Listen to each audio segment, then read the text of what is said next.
right, and they kind of are not aware of how to do business.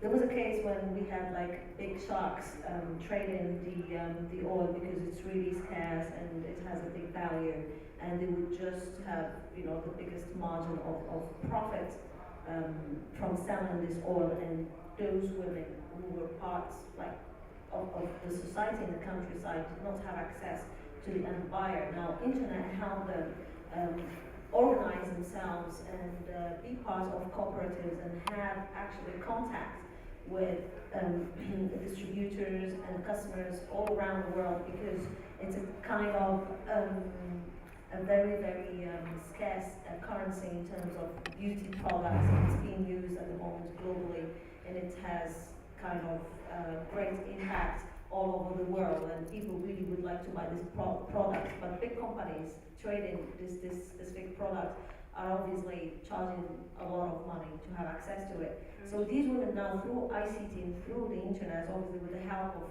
local people who know how to use computers, they organize themselves into cooperatives, and now they do business directly with the end consumer or big distributors. So I think this example, it always jumps to my mind when I speak about this specific issue, about introducing women to ICT. And in the Arab region, obviously, we have a lot of other challenges to overcome before thinking of integrating women in ICT. One of them is obviously the problem of literacy, because it's very, very high in Morocco and in the region, as a whole. But there are specific case studies, like in Palestine, for example, they have zero percentage. But in countries like Morocco, it's really high, and it's a problem that hinders generally access of women to ICT. Excellent. And Denise, would you like to share like an example from Kenya, for example? Because I know Kenya also has quite progressive policy when it comes to access to ICT. So is there some kind of evaluation assessment where this has really made significant impact it's worth investing in? Indeed, yes, and it is it's a good place to be every time that forums and Kenya features so prominently in terms of how we fare in matters ICT. We have very progressive policies in Kenya around ICT across the board. However, the highlight of the policies that we have are the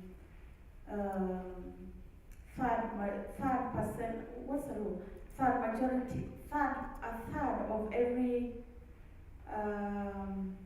institution, whether it is in parliament, legislative, executive, whether it's in education, whether it is wherever it is, women by law are supposed to take up a third or 30%.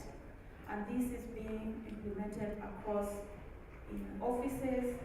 We have just gone through an election now, and there were certain posts that were specifically reserved for women. In education, there is a general push to have more girls and the girl child secure places in the university. For instance, when we have to admit them, every now and then we have affirmative action where we look at how girls are fared in general, and their grades are either brought down by 0.5 percentage point or a point. It is a small margin, but for most of the part, it serves to pass a message that we are deliberate in giving women an opportunity. But the more practical example that I have concerns an initiative that we are driving from my institution. And that initiative is one of availing access in rural Kenya, and we have a project we call Digital Villages, but in Kenya we have branded it PASHA, which means convey, pass on information or otherwise. And in this project we give loans to ICT entrepreneurs, and when we advertise for the applications, we deliberately try to use the opportunity to encourage more women and those others disadvantaged, either the disabled, and so on and so forth. And our experience has been that where the women have participated, they have excelled very well, whether it is running a business, whether it is managing the loan, whether it is just keeping the records, just all aspects of business. We have found that where they've had the opportunity, they have excelled. And while we could have more women participate, we still don't have enough. And therefore, there are questions that beg as to why women have not applied, given all of these very progressive policy laws and interventions by the government of Kenya to have more women. Separately, we work very closely with the corporates, and we have initiatives that create platforms for women to discuss ICT, to share knowledge, to share best practices. And they start right from high school girls. They are put together with working women, and they are put together with graduates. And there's something called DigiGirls. DigiGirls, it brings women together, whether they are developers, whether they're just a general ICT entity, encourages them to explore the talents that they have, to develop products, to share problems, and to share also ideas on how to solve those problems. And that is by far the most effective indirect way of urging girls on in Kenya. Now, Kenya is at a turning point right now from an ICT perspective, and the future really looks bright. So it's almost impossible to say how many other initiatives that are being driven privately out there to encourage women. Now, this works very well in line with the policy of my organization, the Ministry of Information in Kenya, in the sense that my organization serves to light to start lighthouses over there and over there and over there. And once we've done those demonstration projects or proofs of concepts, we always encourage the private sector and the citizens across the board to pick up these ideas, replicate them. And because of that, there are many things happening. We have the developer community, some very brilliant success stories that have come out of women developers in the university. So there are many. And I can talk about this for a long time because I am a marketer. So but let me leave it there for now. Thanks, Eunice. That's really interesting. And building from Hanan's example as well, obviously access to the internet has really benefited women in terms of gaining control to markets, in terms of economic development, and being able to make more, gain more income, and that has a knock-on effect in terms of also being able to make more decisions about their lives and improving their status in society. But it's also telling in a way, I suppose, that many of the policy interventions and the kind of solutions has been also very focused on economic development specifically. And it's not always very successful, even though we see the benefits of it. And thanks for sharing also about the project on DigiGirls, where it's about enabling girls to identify their own problems. And this is not necessarily only economic problems, it could be social and cultural problems as well. And then coming up with solutions, and that's where it's also become more interesting, I suppose. You become much more invested in a particular process, that it's not just about looking at one dimension of your life, but a much more holistic one. So Francois, you work a lot with young women in the DRC, so maybe you can share a little bit with us about the stuff that you do and how have you seen it benefiting the people that you work with. Okay, for me, I think the biggest story I can share around how ICT helps girls or how they're using it. For me, I think it's the fact that I can see over the years how the space are opening for girls, how they are able to take all the opportunities that ICT brings. Because I've been working on these issues with the youth of my country for 12 years now. We've worked around so many different technologies. We started by community radio, creating jingles for radio first, and then now we are creating them for mobile. We are doing campaign. We are using a social network to do so many creative stuff. We are using blog to allow them to express themselves. Like now, we are also trying some technology with social value, because like in Congo, maybe some of you know, we are experiencing one of the most cruel and brutal sexual violence against girls. So now we are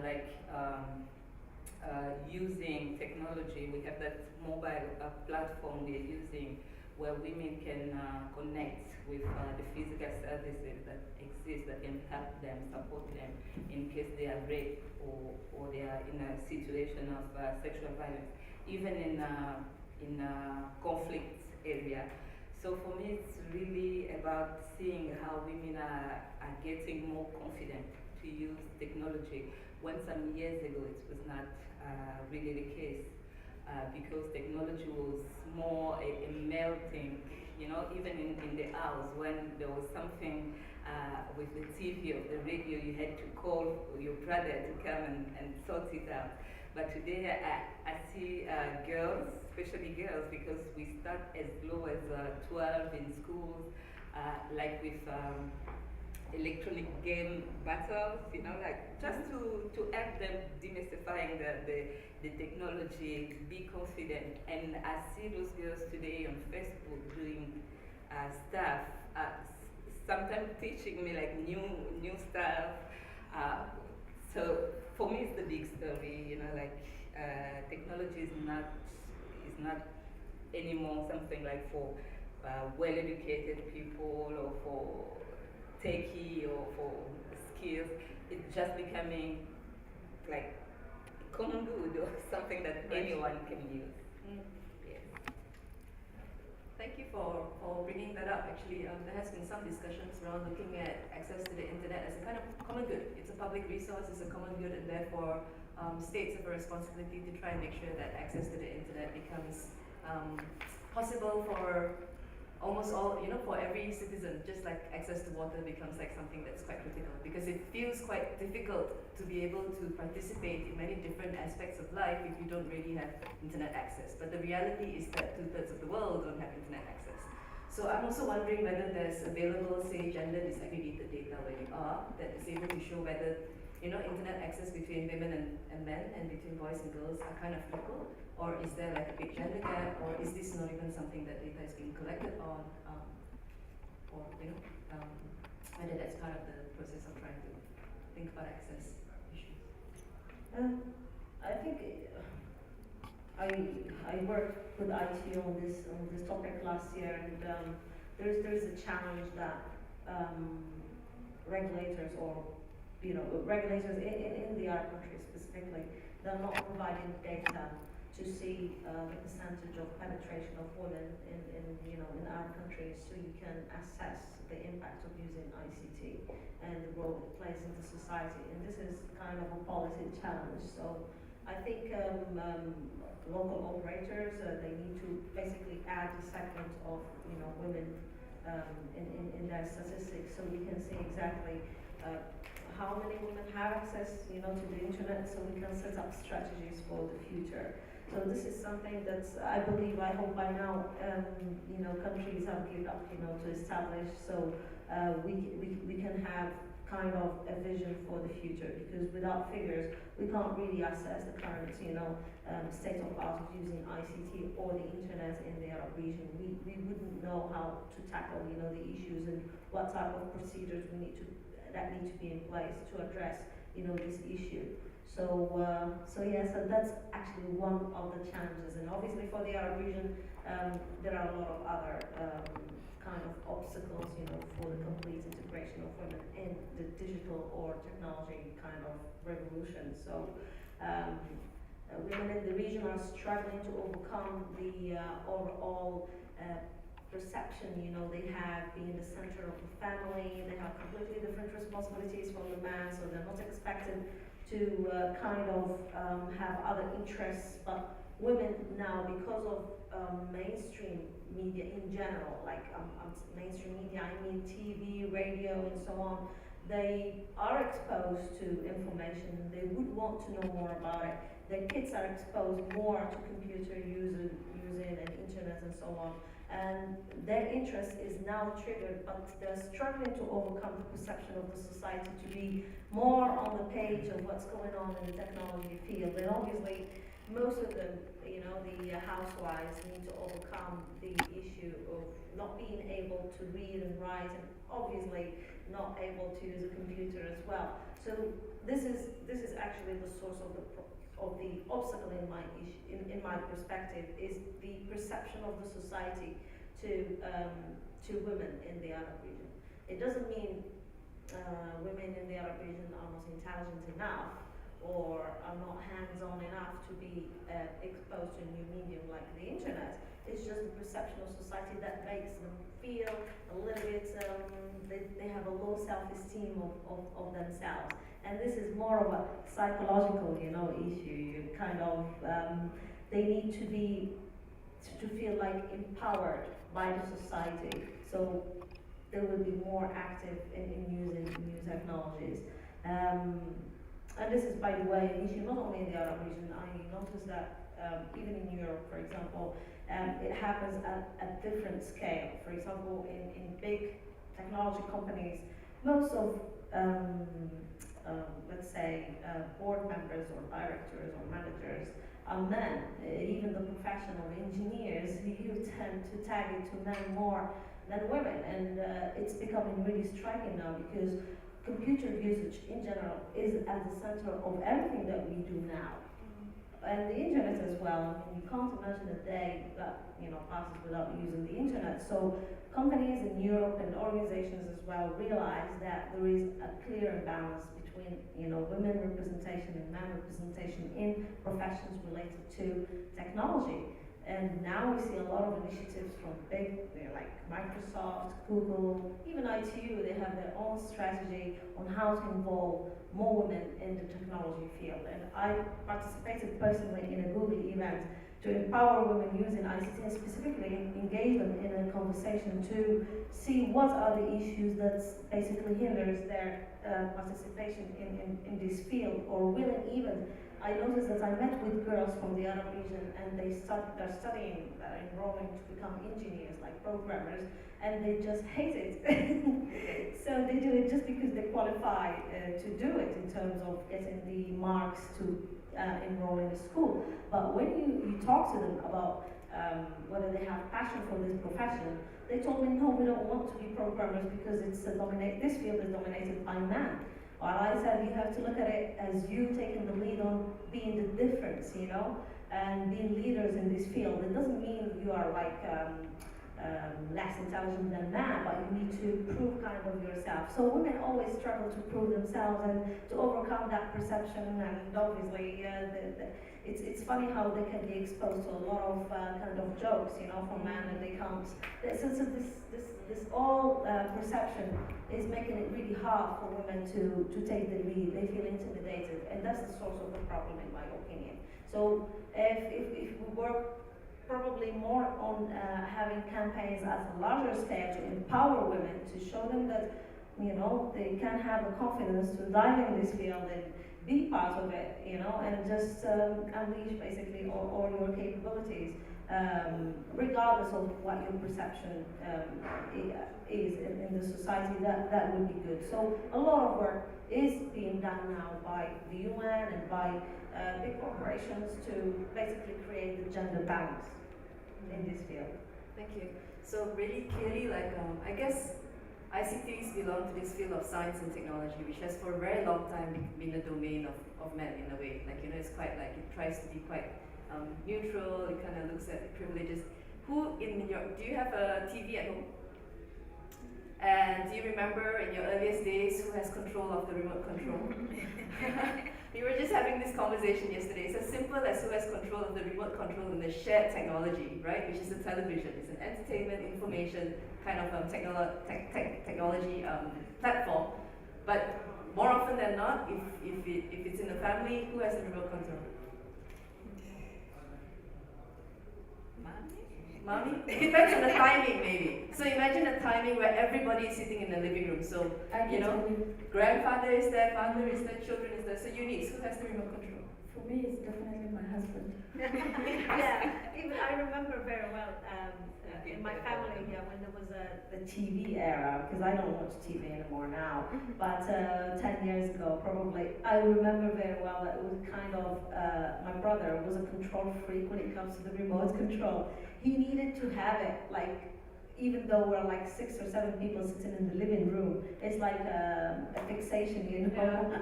It's funny, but actually the connection is there. So, But I'm not sure how we can link it up to what's going on now, because I tend to relate more to the circumstances, you know, the cultural, the socio-cultural circumstances and the current conditions. But that's actually a funny fact, but it's true. And I think that's quite key. I think in terms of many of the measures to try and address this kind of gender disparity between access and control. You know, this confidence to get into STEM, science, technology, engineering, mathematics as a field for girls. You know, to really like promote themselves to get into the field, to become programmers and coders and stuff. And often the kind of measures always think about it in terms of, oh, we need better role models, and that will solve the problem. But it actually only looks at one aspect of the problem. There is a larger, you know, social cultural issue here around women's control over technology, around the field itself. And I think, Hannah, you mentioned a little bit about jokes and the kind of culture of masculinity that also exists in some of these fields. That becomes like quite a serious barrier. It becomes very difficult for you to feel that comfortable in this space when people are often making jokes about what you're wearing, etc., etc.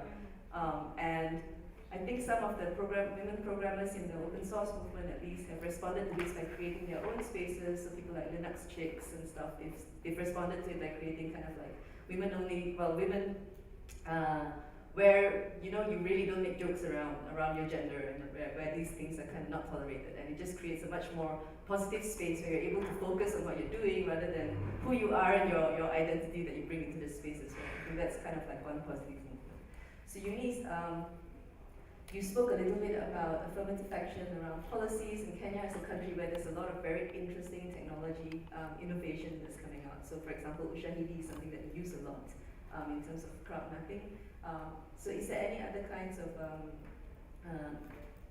solutions or any kinds of like policy approaches that you feel can be quite useful to tackle not just the kind of, because affordability is an issue, literacy is an issue, and these are kinds of like education and economic advances, but how does the government of Kenya, for example, look at some of these social cultural issues? Like how is policy even able to address some of these things?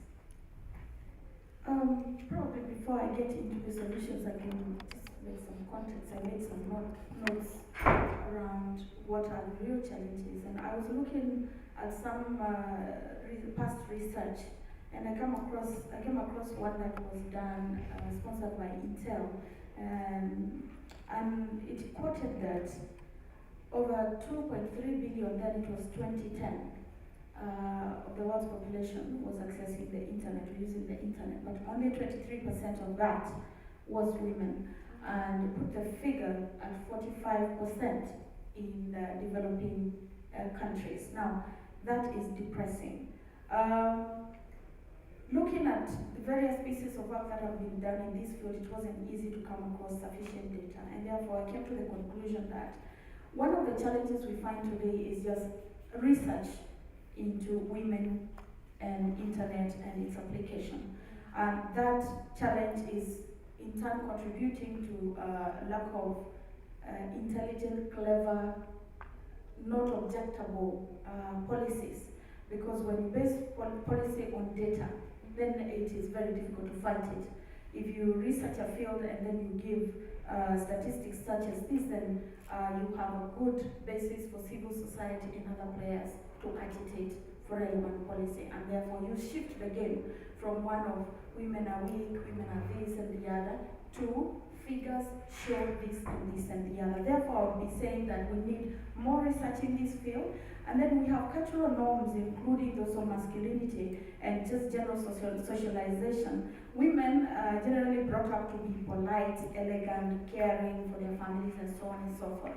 And this again, and it has been already alluded to, becomes a liability in the future years when they want to leverage ICT to develop themselves.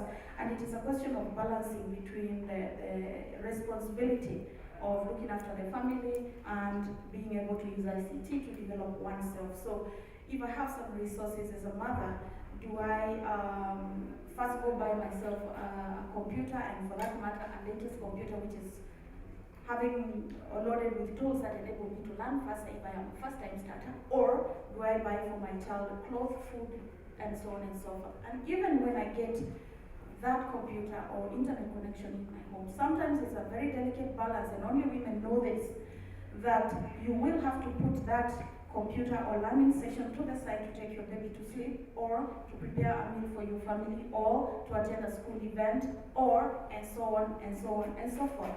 And every time you put your learning curve or your leveraging of ICT to develop yourself aside to take care of the family, these cultural norms, and some of them are just natural tendencies because this is how we were created.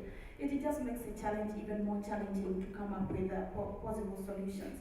And it goes on to affect children. You know, in Kenya we have a free education policy. Free education policy. It's a flat policy, but yes, there are some statistics which show that the girl child drops from school more than the boy child. The question that begs is this: is it better not to look at why the girl child is dropping out of school, and therefore policy interventions to address the problems right at source, rather than wait until the girl child has dropped out of school and begin to say, let's have sex education, let's have affirmative action at the university level. By this time, the formative years have been lost. And a child, the girl is busy looking after another child, and maybe she's still a child at that point. So in my view, the challenge here is, how do we use data? And in Kenya, we have the Open Government Initiative. The government publishes public data sets. And the whole idea is so that developers, researchers, and other people, innovators in this field, can use this data to project and say, at what is the root cause? And then begin to agitate for intervention policies right at the root cause.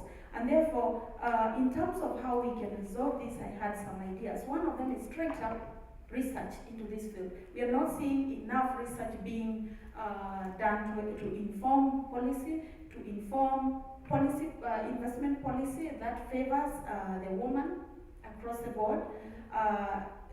You know, research that should inform bridging the digital divide with specific reference to women.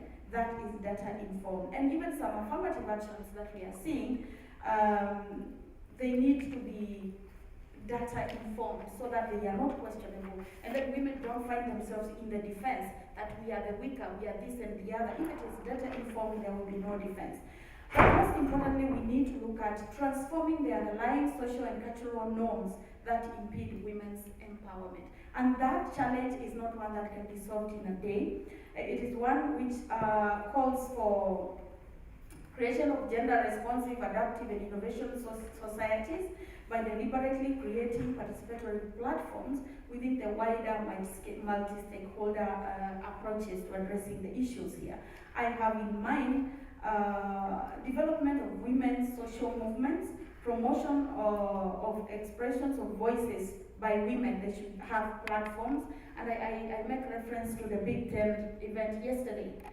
Those who managed to be there, you all know what just having that platform meant. And if that clip is shared widely and virally, how many people are going to be touched? So we have to actively provide these platforms and give not just access to ICT, rather to internet on its own, but access to information, access to tools, access to gadgets, and access to new ideas, so that then we can comprehensively address these challenges.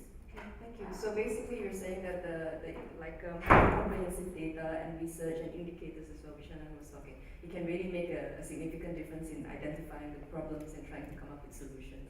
But I guess the problem of cultural and social norms is something that's a little bit more complicated to address. And even you can even see it in this room, I suppose. Like, this is the only session in the whole of the Freedom Online Coalition that specifically mentions women, access and inclusion of women.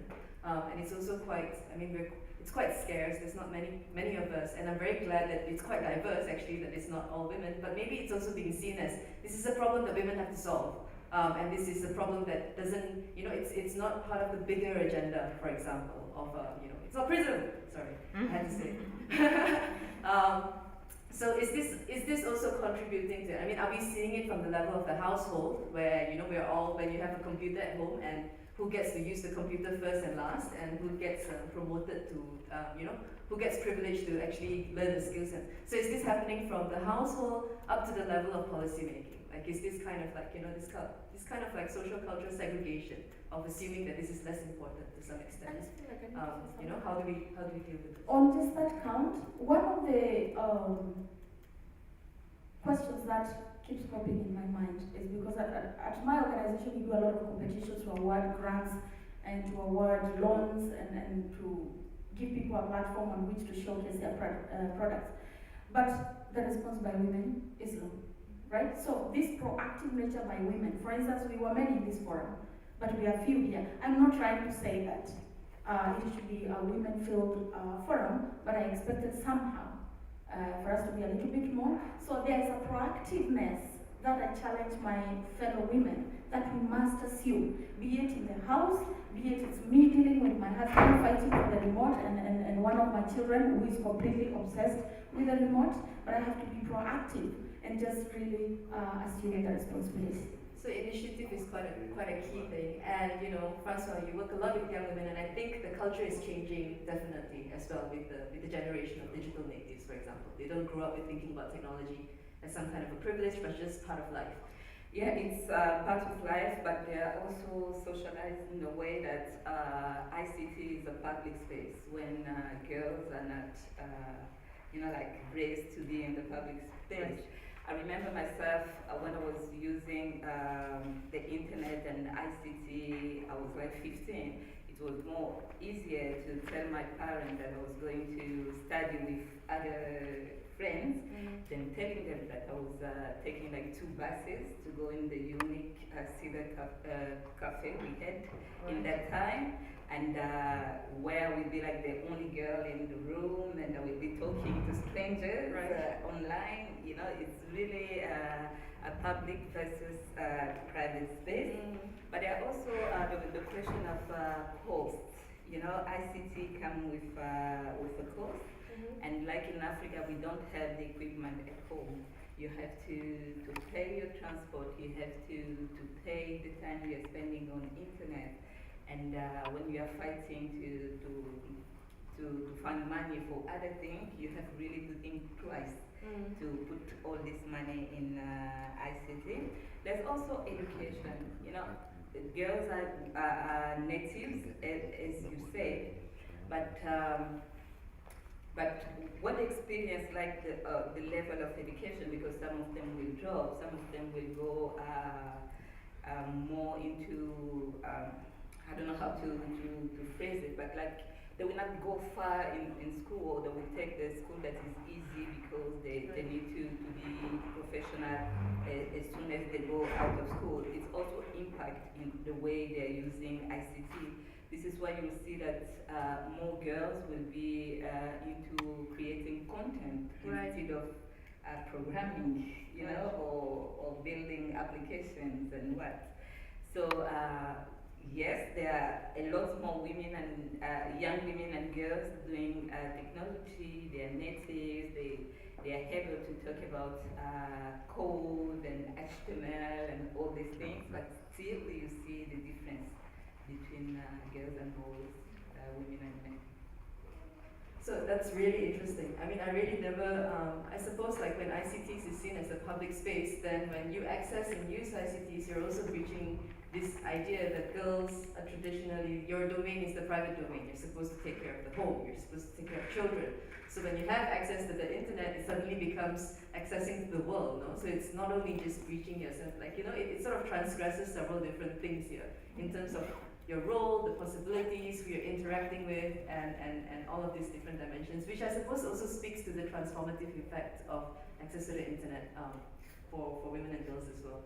I don't know, what about in the Arab region? Like, how does that translate in terms of like, sort of exploring this notion of accessing the internet as accessing a public space, and some of the kinds of like challenges that might come from that, and how to, are there any specific kind of challenges to think about it in terms of that? In the Arab region, is obviously everything is more complicated. So yes, women all tend to have a lot of responsibilities, and more than that, they wouldn't be even kind of having the opportunity, or an environment that will enable or trigger their interest in this field, and that is scary because they will always, in my opinion, lag behind.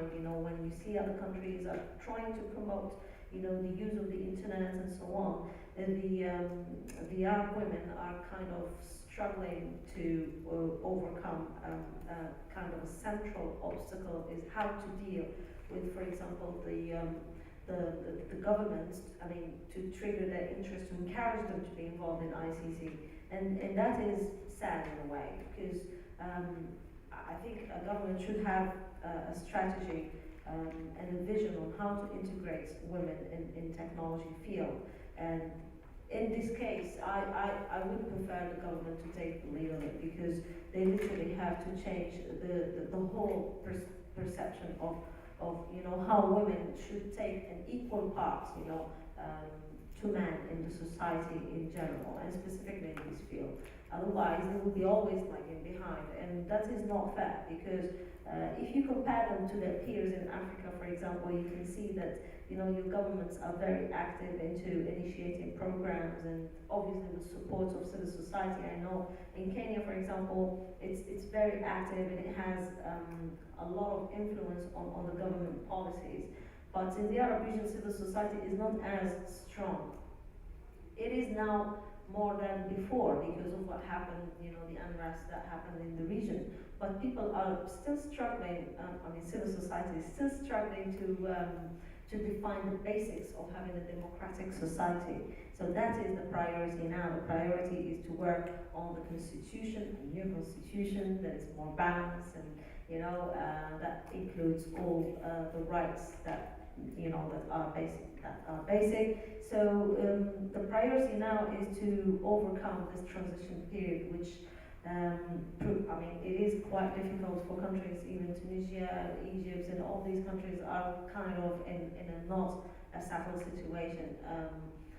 In my opinion, the new kind of government, the new trend should give more attention to changing the perception of women, because it's either now or never. The change, when it occurs, it has to happen, and it has to affect different segments of the society that were affected by the state policy at a certain point. And unfortunately, the outcome of these policies is marginalizing a very important segment of the society.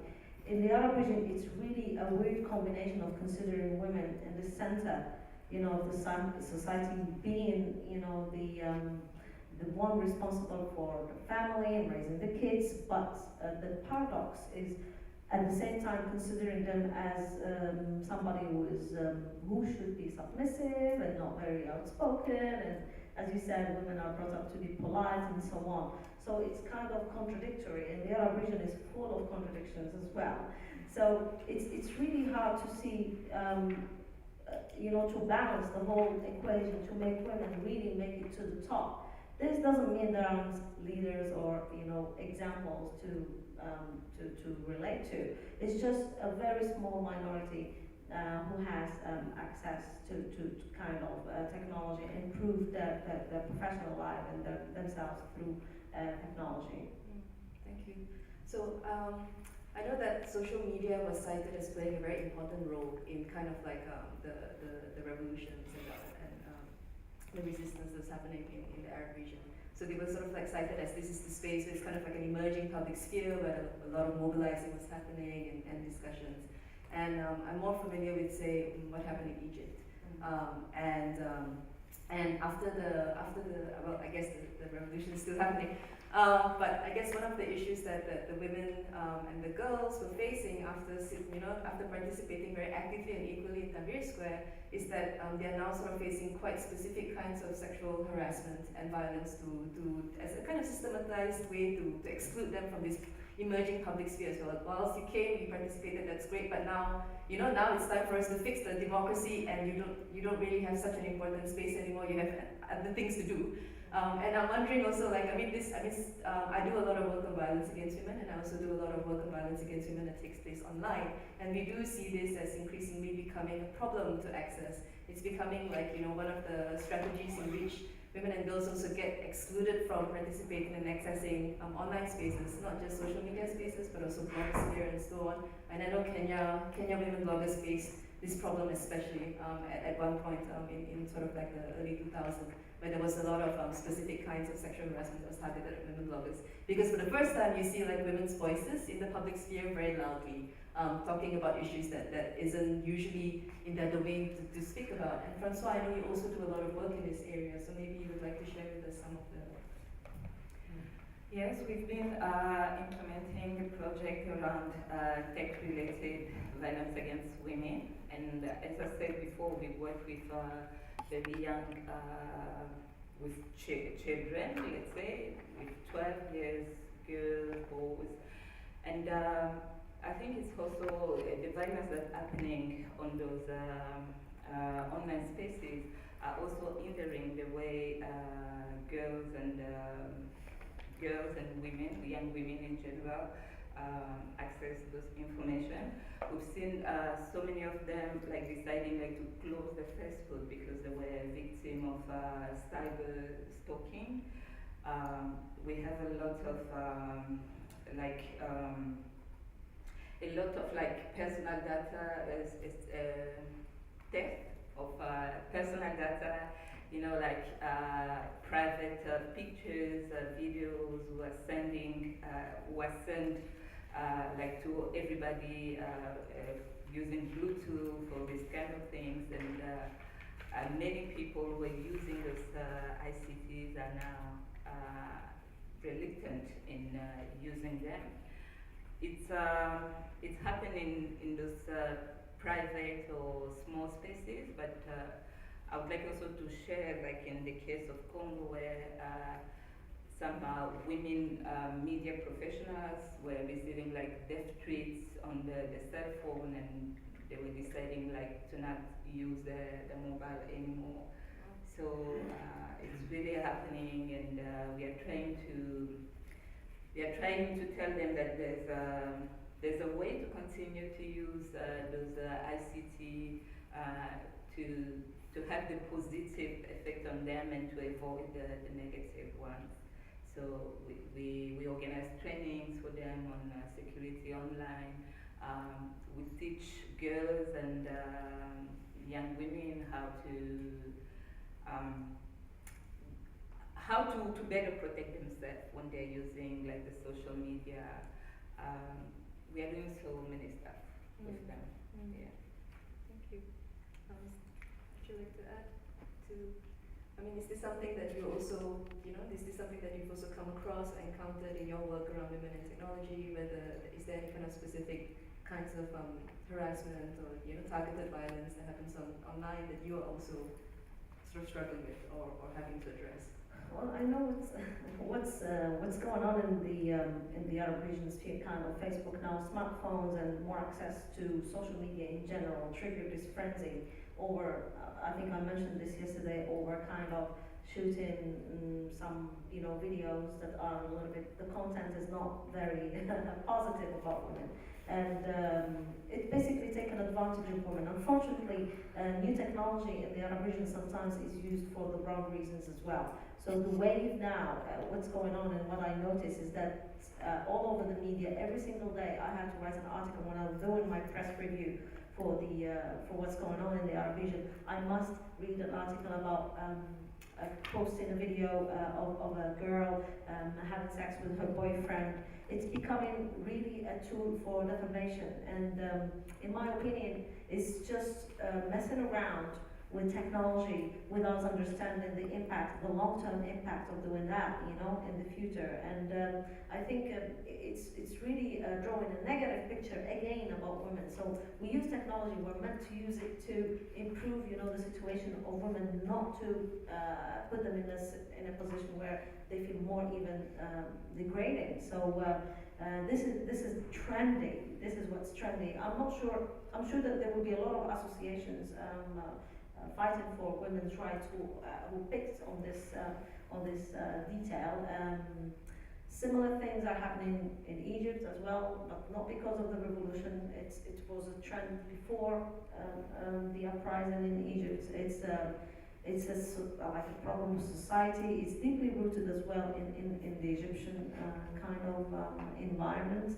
But that has different, it's a completely different story because it's the result, in my opinion, of a lot of oppression and the lack of awareness about, you know, your rights and even sexual education, and there isn't kind of a discourse between, let's say, the kids and their parents. It's a whole mess, you know. It's a completely different story. Now, taking advantage of the fact of, like, you mentioned that women in Egypt in the revolution somehow were actually subject to being excluded through these practices. Kind of their role in the revolution is undermined because they're being harassed, so automatically they were not motivated to go to the Tahrir Square. But I must tell you this, I have friends who are leading a huge battle at the moment, women from different segments of the society, different, you know, even religions in Egypt, leading a battle, a war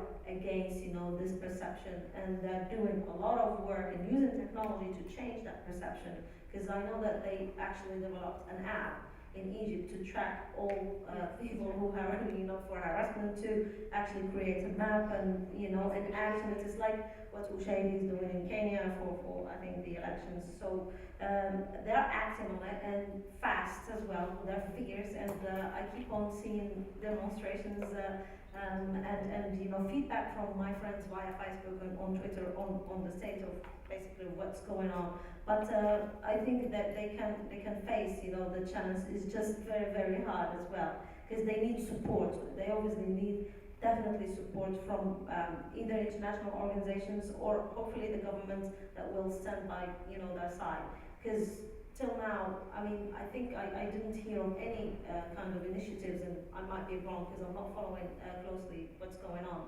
But it would be great if the government does something about it, because it's really visible. When you go to Egypt, you feel, as a female, personally, when I went there, I felt threatened, you know, kind of, because I didn't feel comfortable going down, you know, the street by myself, or even with a man, you know. It's another challenge. So it is hopefully now it's not a favorable circumstance for them to deal with this issue, but I think it should be high on the agenda. Okay, thank you. And I think one of the most wonderful things about the revolution was seeing the men sort of like standing side by side with the women and telling people, no, sexual harassment is not okay, this is not the space, la la la. And it's quite disheartening to see it sort of like, once the kind of peak sort of, you know, and it's kind of turning back a little bit, and that's a little bit disheartening. But as you said, there's also a lot of very amazing kinds of campaigns and initiatives that's been happening. So Arab Women Uprising is one of these spaces on Facebook that I absolutely just feel so inspired by every time I go. And that also speaks to the power of technology, I think. So making interviews and making sure that all of these testimonies and living histories of women and girls participating in the revolution doesn't get lost. And this is why you can do it, because it becomes easy and accessible, much more than before, to be able to sort of document these testimonies, to be able to get the first-hand voices and diversity, and to put it out there in the public domain, to say that, okay, you know, this is what's happening, this is our narrative of what history is, and don't shut us out or exclude us in that sense. Yeah, that's one of the things that actually the internet is very good at doing, is documenting history. So now we kind of have many sources to know like the true story, you know, because facts and history are being changed, but now the internet is basically playing the role of documenting the history. And I mean, if you look throughout, you know, different eras, even women always had a leading role in many initiatives, politically, socially, economically. It's just their role is hindered because of their nature. So, in my opinion, okay, it's true. No, this is not my opinion. I think this is the perception. You know, women are kind of a different species to men, and you know that's how it's perceived because of our nature. So. It is kind of I'll probably challenge this, but it's a long conversation. No, but I was talking about the physical side, not the mental side. Obviously, there are some good brains over there. So I'll bring it back to something that Francois was also talking about, and maybe you as well, around like circulation of private images online. and some of the violation, breach of privacy, death threats on mobile phones, telling you not to use it anymore, cyberstalking, all of these things that happen, and also kind of like increasingly we're also seeing more and more visibly kinds of harassment and hate speech that happens on women bloggers spaces, basically just to say that don't occupy too much of these spaces, and it's quite targeted. It's targeted to you because of your gender and because of your sexuality, and it's meant to kind of like put fear into you. I will either rape you, or I will blah blah blah, so on and so forth. It's quite it's very specific because you're a woman and you exist in these spaces and you're visible. And I think these are also issues around privacy and also around freedom of expression that doesn't get discussed enough. For example, it doesn't get discussed. I mean, for the past yesterday and today, anyway, I haven't really heard much discussion that actually even acknowledges that this is a huge issue, and it's a significant challenge that many of us face, especially for women and girls, to be on these spaces.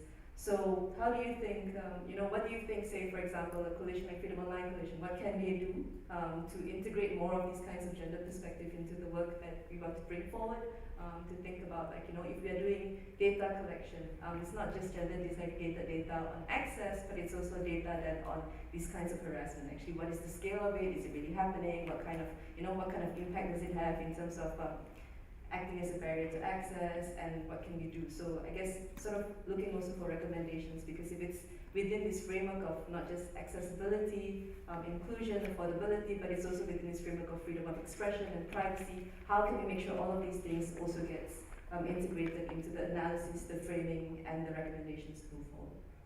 Right. Maybe you can start with Eunice and then Hannah, and then Francois. Before I come to the last one, I just feel like I need to say, as we continue to discuss these issues, we must raise the bar, we must scale our discussions. And I think it is going to help us as women a lot if we address, and I said earlier, the root causes. And for me, one of the weakest points in the entire value chain is ignorance. Because if women in general, whether young or mature, do not know what dangers, what are the risks, what are the opportunities and the challenges and the risks of being in the cyberspace, of using the internet, then chances are that they'll find themselves in trouble out of ignorance. And it has been said in law, ignorance is actually not an excuse. So the best way is to build the capacities. And I think that is an area where the FreedomOnline Coalition members can play an active role. I feel that the FreedomOnline Coalition country members have got to lead from the front, and some of the low-hanging fruits is to leverage the conferences themselves as capacity building forums, and to spark deliberate dialogue in every country where they go by sponsoring or finding ways of initiating research into the country-specific issues of women running up to the next forum. In this case, I have in mind Estonia, who are going to host the next event. And so what I would like to see when we go to Estonia, if I do have the opportunity to go there, is to have someone from Estonia, a researcher, an independent researcher, sponsored by some good corporate company or any other person who may have resources, to really delve into the issues and, go deep and bring out the real issues. And therefore, we begin to use such research to create subtle but very powerful pressure for relevant policy. So every time we go to a particular country, we leave a trail of discoveries there, which are research-based, that cannot be ignored in subsequent policies. And so it is a challenge I throw, and I also think in the priorities for FreedomOnline Coalition member countries is to put the women issues as one of the priorities to be addressed moving forward. So when we have working sessions, I think we need to have a session just to discuss this issue specifically, so that freedom is used appropriately. So freedom for development is, for instance, Kenya's way of interpreting this whole subject matter. If we develop women, if we empower women, and so on and so forth, in Kenya from a policy perspective, we believe we have gone a long way towards addressing the issues, and that empowerment includes education. So I would be saying, for every other subsequent host. Let's have country-specific research. Let's share in the plenary session, not just in the women's track, so that everybody gets an opportunity. And also, let's not position these sessions like the one we're discussing here as a women-only session, because that is where we get it wrong. And I don't know whether anybody did this deliberately, or it's a function of circumstances, or it's a real issue why, again, we are missing in the cyberspace, but right in there is an issue to be addressed. Thank you. Hannah? Yeah, I think I agree with what you mentioned, and I think Freedom Online should actually try to tackle the issues that are a little bit on the front page. And you mentioned privacy. I can tell you that privacy in the Arab region is not a priority at the moment. People are enjoying sharing, their nude photos on social networks and so on, and they don't understand the negative long-term repercussions, because they're not aware of privacy as a concept. So there is a need of a lot of capacity building to bridge the knowledge gap in the Arab region as far as the current issues are concerned. The discussion is so heated now in the US and Europe about privacy rights, but in the Arab region we will catch up probably in another 5 years. So I was hoping that Freedom Online would bring those issues that are not actually in the minds of people in the Arab region to the surface and discuss them and see how actually the current environment affects certain rights, and privacy is one of them. For the recommendations that I would actually suggest, for policymakers in the Arab region vis-a-vis women empowerment through ICT, I think what is specific to the region, is that, as I said, we need more kind of a regional kind of report and research which supports actually your suggestion as well, about the outcome of 2 decades almost of ICT usage in the Arab region. We need to understand where we stand first. And we need to somehow define how the last 2 decades impacted on women.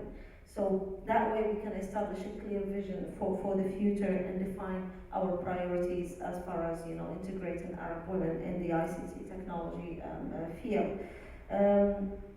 I think another thing that is crucial for the Arab region is to change the mindset or the mentality about women in technology. So one of the suggestions is to launch a campaign to change the perception and mentality about women using ICT. And I think it's just right to think as well of setting up a pilot project tackling the main challenges women are facing and placing ICT at the core of their implementation. So we don't just only have to reflect actually on ICT impact on women empowerment, but we should actually make ICT at the core of this type of strategies. So it will be the mean as well to reach these objectives. I think we need to deploy a gender-friendly ICT strategy, targeting long-term objectives beyond the challenges that we're facing now. We kind of need to have a vision in the Arab region, a long-term one as well, and set up milestones that we need to achieve within a specific time frame. So we know where we stand now, and we know what we want to achieve in the future. Building capacity and raising awareness about the role of ICT in empowering women as well might be a good, way of, campaigning and highlighting what positive impact ICT can have on empowering women in the Arab region. And I think I meant to add something to support women in rural areas in Morocco, because they actually the percentage of women in rural areas in the Arab region, and Morocco specifically, is very, very high. And their life, their conditions, the way they live and everything is really, really, is not always the best, conditions. So it would be great if we can actually include that segment of the society in our strategy and provide custom-made, solutions for the way they live and for their needs, because they have specific needs. And finally, obviously, we cannot set up strategies without having assessment mechanisms. So creating monitoring mechanisms to assess the readiness and impact of ICT on women's lives. And obviously, there should be always a follow-up, so we understand always where do we stand. Okay, Thank thank you. And Francois, especially speaking to, Yeah, young I people, think that, especially yes. conflict. I think they've said everything I wanted to say. But what I would like to say, for the next Freedom Online, I would like to say that gender issues are like cross-cutting issues.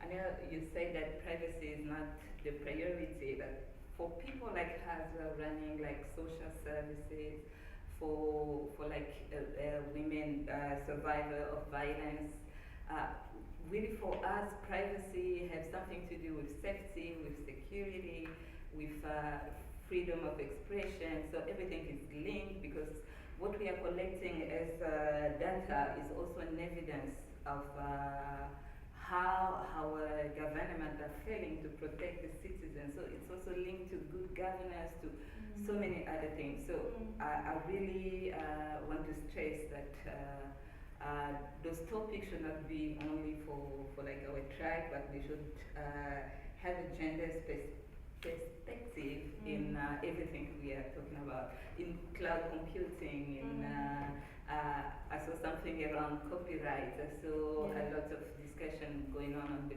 future of privacy. So it's really linked. Everything is linked. So it's kind of like a collective responsibility to also integrate this into all of the different spaces that we participate in. So for now, we have about 15 minutes, and I would just like to open it up to the floor in case you have any kind of comments, suggestions, things that you would like to add to the conversation. Yeah, gentleman there and gentleman in the back. No. Oh, there is a mic? Yeah. No? Okay, okay. So maybe here first. Thank you very much. I'm speaking from Estonia. Just I'm sitting and listening, and it seems quite, how to say, it's a common name, it's a power of empowerment woman. And thanks for good advice to the next conference in Tallinn. It was very fresh ideas. And just I'm thinking that in nowadays literacy with pen, ink and paper, it's a traditional way. Today's literacy, it's a computer and internet. And my interest and question for you is that you talked about the commons and tradition and morals and so else about soft values. But as a lawyer, my question is that have in your country or in knowing any country have any restriction in legal affairs, for example, as a woman or girl may ask internet provider to use services, or he needs written permission of the husband or parents or something that some kind have feelings that access to internet it's much more harder than to drive a car in some places, or if you're taking experience about home levels at computer, music center, DVD player it's for man, but washing machine and toaster and oven it's for woman. But word is equal and gender is equal, and it will be interesting to listen. Are you knowing in any restriction in the legal affairs about the access or use of internet, especially for the women girls? Okay. Thank you.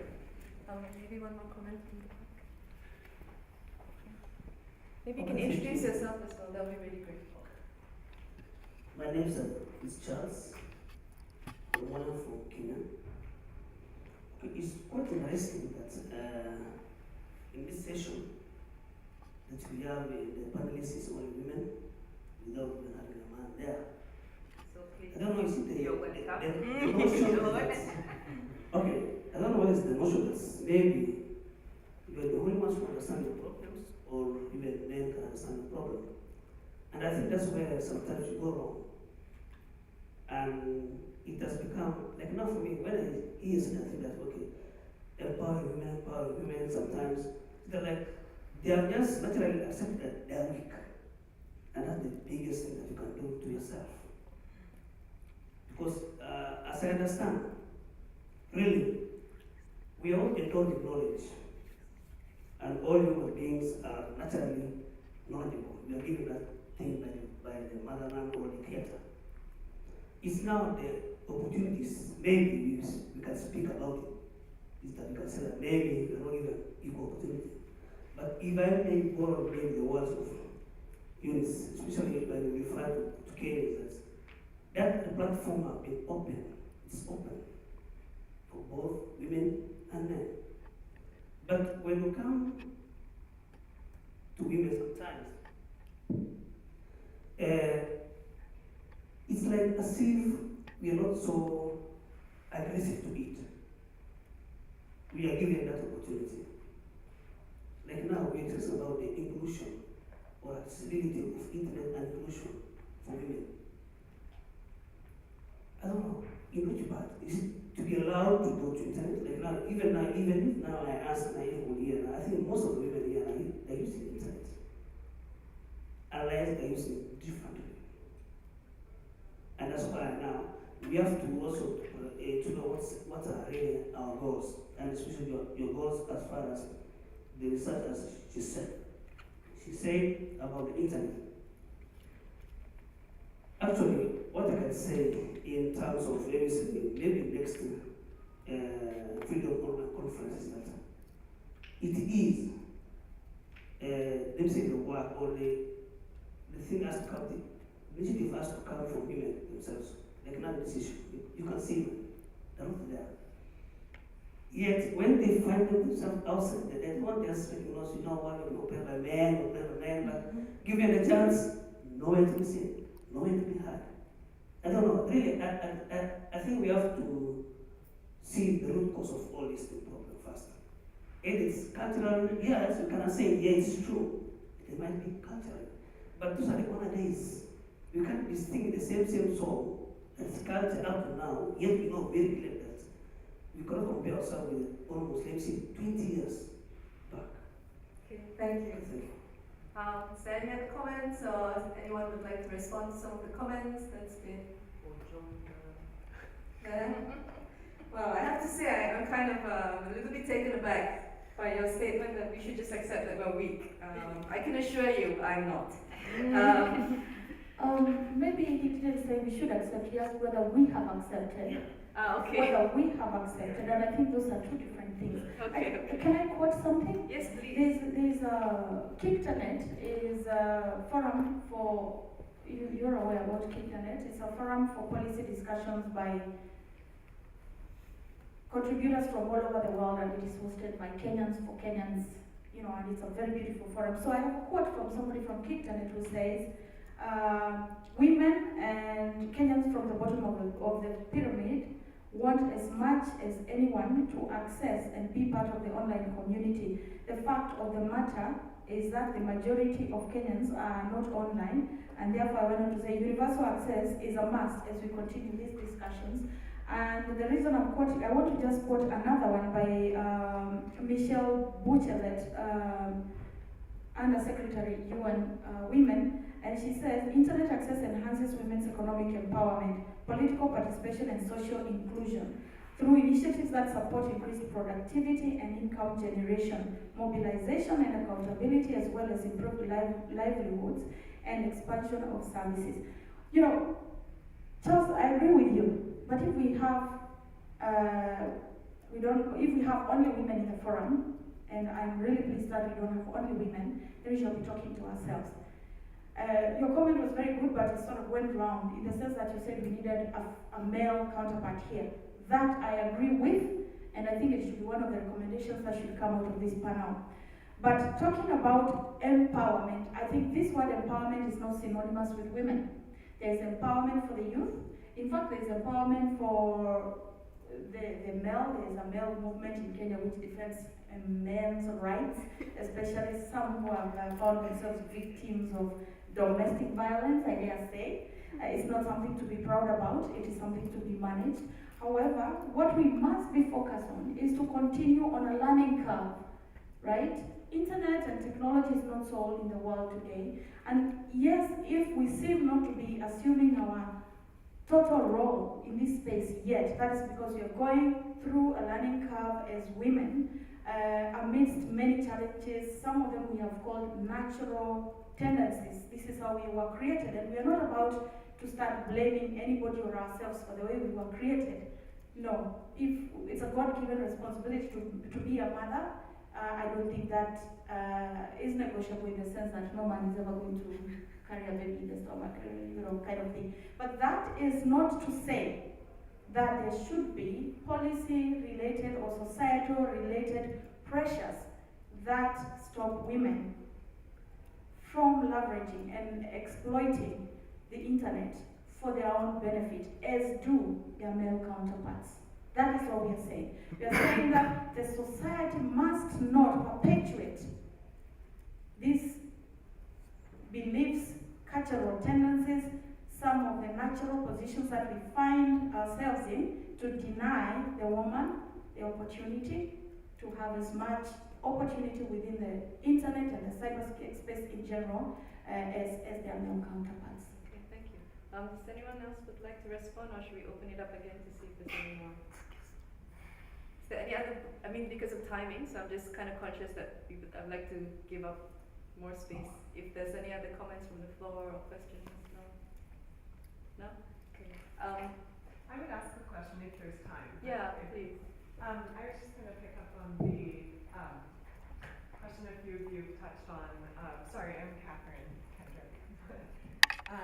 The question a few of you have touched on sort of having a panel on women and access issues as opposed to it being a theme that's mainstreamed throughout a conference. And I was wondering if you could elaborate on that a little more, because I think it's a good thing that we have this explicitly on the agenda this year, and it's not on enough panels in the internet freedom space. And I'm wondering if you think it's sort of step by step, this sort of focused discussion helps acknowledge that it's an issue, and then ideally we have a discussion where the perspective, sort of women's perspective on these issues is mainstreamed. I guess this is sort of a question, is it a sequencing issue? Should we skip the step of panels devoted to this issue? How can we better kind of bring it to the next level next year? Maybe I can ask Kanan to respond to it. I think having women at the core of this activity is a relevant, demand. It's just I think the visibility of the activity should be enough, given the value that it deserves. Because I know there are a lot of women, leaders in this field who would like to provide their perspectives, but it has to be a balanced, session. Meaning it has to get enough attention as PRISM has this week. I don't know if the scandal didn't happen last week, what would be the center of the discussion. But if you can compare, the program activities of this conference, you will notice that there is really a little concentration on the issue of women, which exists, I'm afraid. There is a disparity between women and men representation, and I'm not going to sit here and just preach for that. I work towards actually providing gender balance in all the activities that I design for the program I manage, and I make sure women from the Arab region are equally represented, and I can assure you they have a word to say, and they're not going to just sit and blame the society structure for these outcomes. But I think now we're living and experiencing the outcome of a long term kind of vision and perception about women that is changing. It's just we need to work more together, and I wish personally if we had more men to provide us their perspective on this issue. So I think next year probably it would be great to organize more visible events which will let women be at the core and the issue. The topic should be women, and bring men to the discussion as well to the table. I would like to reflect a little bit on your question about the legal limitation. There is no legal limitation for the access not to be actually available. I think mostly it's a financial struggle of countries, of developing countries, and it's an issue of infrastructure and the costs and deploying the necessary kind of telecom infrastructure to provide access. And I think there is a lot of work that's being done now by it's beyond operators now. There are companies who are willing to invest in providing access to developing countries, and I know Google for a fact that they're leading this initiative to provide access in rural areas, specifically in developing countries. I know from my exposure to this field that there are big organizations like APC fighting for access to the internet to be a right, and I think this has been stated clearly, many times, and I think there is a tendency, towards that. There is still a lot of discussion about that at the moment, and if we reach, the objective of making it a right, then all governments would be bound by making it available to their citizens. But I think the challenge is the financial limitation. So operators and governments is beyond their capacity sometimes. That's why some companies are pitching in to provide actually that kind of help because they have the money. Okay, thanks, Anand. And first of all, maybe actually, I just want to respond to that. There are some places where it's kind of, so for example, in a village in India, I can't remember the term for it, but basically the person who's managing the village, he's saying things like, if you're a woman, you don't need a mobile phone, so why do you even need it? So it becomes policy at that level, you don't have access to a mobile phone because you have access to a husband who has a mobile phone. So in that sense, then law and policy also becomes embedded within the cultural and social norms. You don't need it because somebody else in your family needs it. So I think that's how it kind of pans out as well. Same with cyber cafes and how spaces are being shaped in terms of not paying attention to privacy issues and what this means when you go to a cyber cafe owner and you have to give them your name, your IC, your photograph, and then they in turn sell it off to dating sites. So that kind of like, this is why it's quite critical to make sure that there is a gender analysis. I'm taking all the physical, all the physical, okay, the word doesn't come.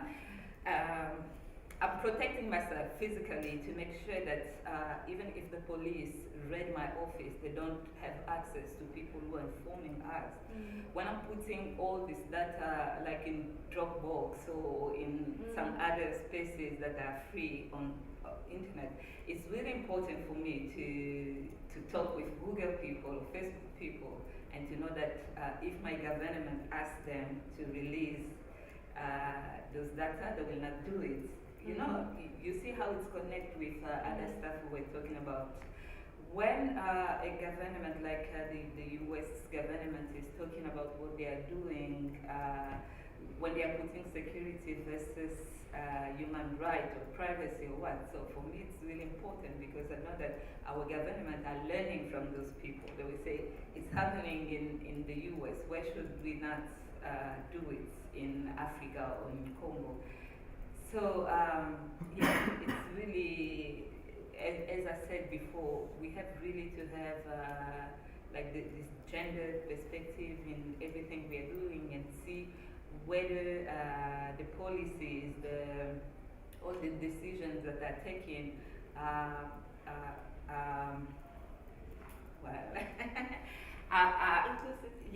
inclusive, and if they have the same effect on women and men, and what we can do, what is the added value of, or how they decide when they decide to give out this information on which base they can give out this information, and what are the other information they have to keep themselves because there are lives of people who depend on them, those kind of things. Thank you. I guess so to summarize, we can't really talk about issues around internet access, internet freedoms, and so on and so forth without locating it within the very real world that we exist in. And this very real world that we exist in, unfortunately, gender disparity and inequality is part of it. And this comes in many different levels. And we explored, from the economic lens to literacy to social and cultural norms to really issues around safety, and even our discourse and framework of safety is quite gender-blind. We don't really think about situations where Francois is working in, where sensitivity of information and data, and this is real people's lives in a situation of conflict, but we don't think about it. We focus our attentions on other stuff like drones, for example, because this is in the public discourse. But conversations like this, I think that's also coming out very clear in all of the three speakers as well. We need to prioritize this. We need to put this up as part of the key issues that we have to deal with. And how do we do this? We need data, we need research, we need to integrate within it. We need to have a special space like this to recognize that it's an issue, but also to make sure that it's centralized into the key spaces as well. And it's part of the plenary, for example, that's very simple. And a concrete step that we can do. Hopefully we will see this in Estonia in the next Freedom Online Collision. Thank you very much for being here and your participation. Thanks. And a clap for the speakers.